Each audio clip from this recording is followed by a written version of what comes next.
ಒಂದು ಕಾಲದಲ್ಲಿ ಒಂದು ಹಳ್ಳಿಯಲ್ಲಿ ಹಳ್ಳಿಗೆ ಹೋಗುವ ದಾರಿಗೆ ಅಡ್ಡವಾಗಿ ಬೃಹತ್ ಬೇವಿನ ಮರವೊಂದು ಇತ್ತು.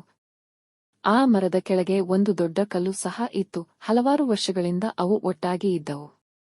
ಜನರು ದಾರಿಯಲ್ಲಿ ಹಾದು ಹೋಗುವಾಗ ಮರದ ನೆರಳಲ್ಲಿ ವಿಶ್ರಾಂತಿ ಪಡೆಯುತ್ತಿದ್ದರು. ಕೆಲವರು ಕಲ್ಲಿನ ಮೇಲೆ ಕುಳಿತು ಮಲಗಿ ಆರಾಮಿಸುತ್ತಿದ್ದರು. ಒಂದು ದಿನ ಕಲ್ಲು ಮರವನ್ನು ನೋಡಿ ಹೀಗಂದಿತು, ಓ ಮರವೇ, ನೀನು ಜನರಿಗೆ ನೆರಳನ್ನು ನೀಡುತ್ತೀಯಾದರೂ ಎಲ್ಲರೂ ನಿನ್ನ ಎಲೆಗಳನ್ನು ಕಿತ್ತುಕೊಂಡು ಹೋಗುವರು, ಒಣ ಕೊಂಬೆಗಳನ್ನು ಮುರಿದುಕೊಳ್ಳುತ್ತಾರೆ. ನನ್ನನ್ನು ನೋಡು, ಯಾರೂ ಕತ್ತರಿಸುವುದಿಲ್ಲ, ಕಿತ್ತು ಹಾಕುವುದಿಲ್ಲ, ನಾನು ಸ್ಥಿರವಾಗಿ ನಿಂತಿರುವೆ.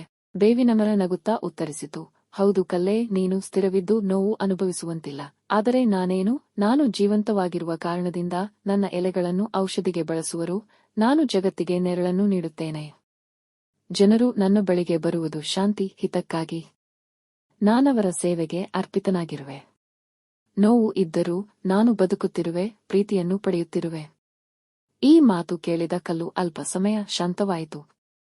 ಅದು ಮನಸ್ಸಿನಲ್ಲಿ ಆಲೋಚಿಸಿತು.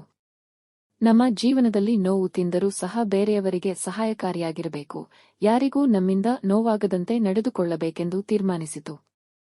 ಆ ದಿನದಿಂದ ಕಲ್ಲು ಮರವನ್ನು ಇನ್ನಷ್ಟು ಗೌರವದಿಂದ ನೋಡತೊಡಗಿತು. ಮರವು ತನ್ನ ನೆರಳಿನಲ್ಲಿ ಕಲ್ಲಿಗೆ ಸಹ ಆರಾಮ ನೀಡಿತು. ನೀತಿ: ಬದುಕು ನೋವಿನಿಂದ ಕೂಡಿದರೂ ಪ್ರೀತಿಯಿಂದ ಬಾಳುವುದು ನಿಜವಾದ ಜೀವನ.